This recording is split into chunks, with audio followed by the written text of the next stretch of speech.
A report from the Wall Street Journal on Thursday said China has reached a secret deal with Cuba to establish a spy facility on the island nation. But the Biden administration was quick to cast doubt on the report. Here's Pentagon Press Secretary and Air Force Brigadier General Pat Ryder. I've seen that reporting. I can tell you based on the information that we have that is not accurate, that we are not aware of China and Cuba developing any type of spy station. Separately, I would say that the relationship that those two countries share is something that we continuously monitor.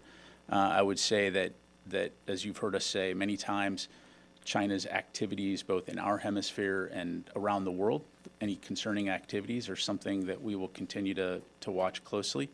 But in terms of that particular report, no, it's not accurate. Cuba's government also cast doubt on the report, with Vice Foreign Minister Carlos Fernandez de Casio calling it a U.S. fabrication meant to justify Washington's decades-old economic embargo against the island. A spy installation in Cuba, which is roughly 100 miles from Florida, would allow China to gather electronic communications from the southeastern U.S., which houses many U.S. military bases. Beijing would also be able to monitor ship traffic, the newspaper reported, citing U.S. officials familiar with classified intelligence. According to the Journal report, China and Cuba have reached an agreement in principle, with China to pay Cuba several $billions to allow the eavesdropping station. A spokesperson for the Chinese embassy in Washington said it was not aware of the case and couldn't give a comment right now. The Journal said U.S. officials declined to provide more details about the proposed location of the spy station or whether construction had begun.